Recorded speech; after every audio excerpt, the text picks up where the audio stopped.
నమస్తే, welcome to our channel. నేను సౌజన్య. YS Sharmila Kadapa MP స్థానం నుంచి పోటీ చేయబోతున్నారు కాంగ్రెస్ పార్టీ నుంచి అని వార్తలు వస్తున్నాయి. ఒకవేళ అది జరుగుతున్నట్లయితే ఓటు బ్యాంకు ఏ విధంగా చేరేటువంటి అవకాశం ఉంది? మరి ఇది జగన్మోహన్ రెడ్డికి మైనస్ కానుందా? మరేంటి ఈ అంశానికి సంబంధించి మనతో మాట్లాడడానికి, వారి విశ్లేషణని మనతో పంచుకోవడానికి ఈరోజు మనతో పాటు ఉన్నారు సీనియర్ పొలిటికల్ అనలిస్ట్ అంకమ్మరావు గారు ఉన్నారు. వారితో మాట్లాడదాం. నమస్తే అండి. నమస్తే అండి. కాంగ్రెస్ పార్టీ నుంచి కడప ఎంపీ అభ్యర్థిగా వైఎస్ షర్మిల పోటీ చేయబోతున్నారని వార్తలు వస్తున్నాయి.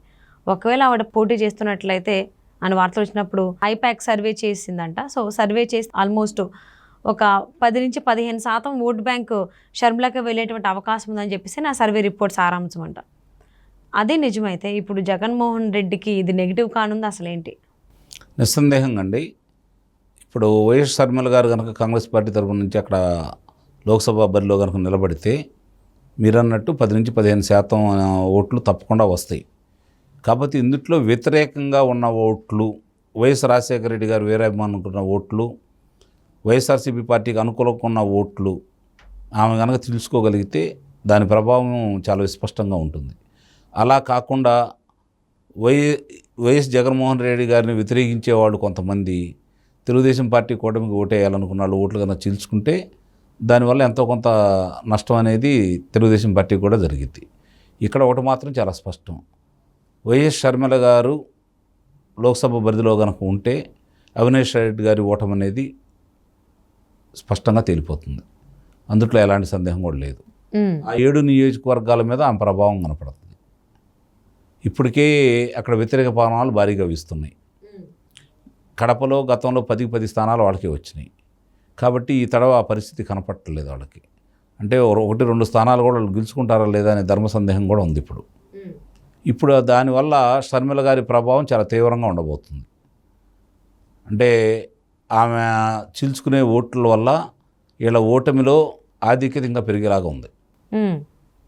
ఇప్పటికైతే ఏమని చెప్తున్నారంటే 7 స్థానాలు 3 స్థానాలు 7 స్థానాల తెలుగుదేశం పార్టీ రాబోతున్నాయి.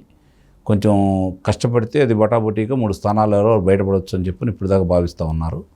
అలా కాకుండా ఆమె అక్కడ పోటీ చేసేసి తీవ్ర ప్రయత్నాలను చేస్తే అందుట్లో కూడా ఇంకో 2 స్థానాలు ఓడిపోవచ్చు అనేది పరిశీలకులు చాలామంది చెప్తున్నటువంటి మాట.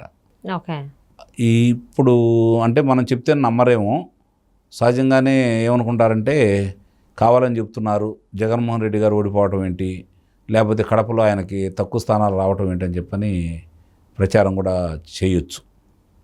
అంటే ఆయన ఆధిక్యతని భారీగా తగ్గడం అనేది మాత్రం వాస్తవం. గెలుపు అవకాశాలు కూడా సన్నగిల్లబోతున్నాయి అని చెప్పని ప్రజలు భావిస్తున్నారు అక్కడ. ఎందుకంటే ఆ ప్రాంత ప్రజలందరూ కూడా రాజశేఖర రెడ్డి గారితో చాలా అనుబంధం ఉన్నటువంటి వ్యక్తులు, ఆ కుటుంబాన్ని బాగా ప్రేమించే వ్యక్తులు, ఆ కుటుంబానికి వీరాభిమానులు. అట్లాంటి వాళ్ళు రాజశేఖర రెడ్డి గారి తమ్ముడిని, వివేకానంద రెడ్డి గారిని చంపింది వీళ్ళే అనే వాస్తవాలు ఈరోజు వాళ్ళందరూ తెలిసిన తర్వాత ఇప్పటివరకు గుమ్మనంగా ఉన్న వాళ్ళందరూ రేపు ఓట్లు వేసే సమయానికి వాళ్ళందరూ కూడా వ్యతిరేకంగా ఓట్లు వేస్తారని చెప్పని అందుతున్న సమాచారం. వాళ్ళు ఒక నిర్ణయానికి వచ్చి ఉన్నారు.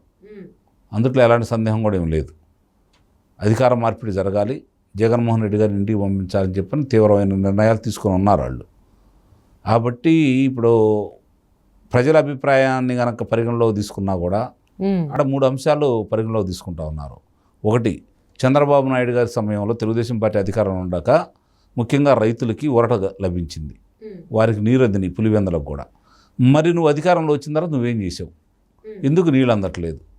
ఇది రైతుల మీద తీవ్ర ప్రభావం ఉంటుంది. ఆ తర్వాత కడప ఉక్కు కర్మాగారాన్ని ఎక్కడెక్కడే పనులు ఉన్నాయో ఏం పురోగతి సాధించలేదు, దాని మీద యువతలో బాగా వ్యతిరేకత ఉంది. ఇప్పుడు మూడోది ఏంటంటే ఇన్ని జరుగుతున్నా కూడా ఈరోజు కూడా నీకు అన్నమయ్య ప్రాజెక్టుకు సంబంధించి ఇప్పుడు ఆ కొట్టుకుపోయి 2 సంవత్సరాలు కూడా దాటింది కదా, మరి ఇంతవరకు అక్కడ నివారణ చర్యలు చేపట్టలేదు, మరమ్మతులు కూడా చేయించట్లేదు. ఇవన్నీ ప్రభావం అక్కడ ఆ జిల్లా వాసులందరి మీద ఉంది, రాయలసీమ మొత్తం మీద కూడా ఉంది. దానివల్ల రోజు రోజుకి ఈయన ప్రభ తగ్గిపోతూ వ్యతిరేకత పెరుగుతూ ఉంది. దానికి తోడు షర్మిల గారు కావచ్చు, సునీత గారు కావచ్చు, వాస్తవాలు ప్రజలకు చెప్పటం, అట్లాగే సిబిఐ వాళ్ళ విచారణలో చాలా విషయాలు ప్రజలకు తెలియటం, ఇవన్నీ అవినాష్ రెడ్డి గారిని అదుపులో తీసుకోవాలనే కార్యక్రమంలో కర్నూలులో ఆడిన వింత నాటకం, ఇవన్నీ ప్రజలు బాగా గమనిస్తూ ఉన్నారు.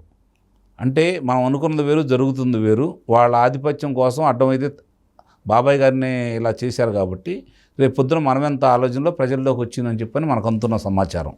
దానివల్ల పూర్తి వ్యతిరేకత వచ్చేసింది. పరిపాలనా వైఫల్యం ఒకటి, వాళ్ళ బాబాయ్ గారి హత్యకు సంబంధించిన ఉదంతం ఒకటి, అలాగే దానికి సంబంధించి ఇద్దరు చెల్లెళ్ళు కూడా ఆమె వీధిన తిరుగుతుంది. షర్మిల గారు సొంత చెల్లెలు గారు, ఆమె ప్రశ్నించే సమాధానాలకి ఈయన దగ్గర సమాధానం లేదు ప్రశ్నలకి. మరి అలాగే సునీత గారు తండ్రి గారి హత్యకు సంబంధించి ఆమె అడిగేదానికి కూడా వీళ్ళ దగ్గర సమాధానం లేదు. అంటే ఏ విధంగా చూసుకున్నా, ఎటు నుంచి చూసుకున్నా దోషులు వీళ్ళే కనపడుతున్నారు. దీన్నన్నీ దృష్టిలో పెట్టుకున్న తర్వాత ప్రజల్లో రోజు రోజుకి వ్యతిరేకత పెరుగుతూ ఉంది. ఆధిక్యత తగ్గిపోయిద్ది అనుకున్నారు, కానీ ఇప్పుడు ఓడిపోతారేమన్న అభిప్రాయం కూడా వ్యక్తం చేస్తూ ఉన్నారు. అందులో షర్మిల గారు పోటీ చేసిన తర్వాత దాని ప్రభావం చాలా బాగా ఉంది. అంటే కడప నుంచి ఎంపీ బరిలోంచి షర్మిల దిగిపోతున్నారు కాబట్టి అక్కడే కాకుండా పక్కన ఉన్నటువంటి నియోజకవర్గాల పైన కూడా ఆ ప్రభావం చూపించేటువంటి అవకాశం ఉంది అన్నట్లుగా చాలామంది అభిప్రాయపడుతున్నారు. ఇది నిజమే అంటారా? అంటే ప్రభావం చూపుతుంది అంటే చీల్చుకునే ఓట్ల శాతాన్ని బట్టి ఆధారపడి ఉంటుంది. ప్రత్యేకంగా అక్కడ సంబంధించి రాజశేఖర రెడ్డి గారి బిడ్డగా ఆ అమ్మాయి కాంగ్రెస్ పార్టీ తరఫున ఉంటే, గతంలో కాంగ్రెస్ సాంప్రదాయవాదు అక్కడ ఉన్న ఓట్లన్నీ సాంప్రదాయ ప్రకారం చూసుకుంటే రాజశేఖర రెడ్డి గారితో పాటు వచ్చినయే కదా, వాళ్ళంతా కాంగ్రెస్ వాదులే కదా.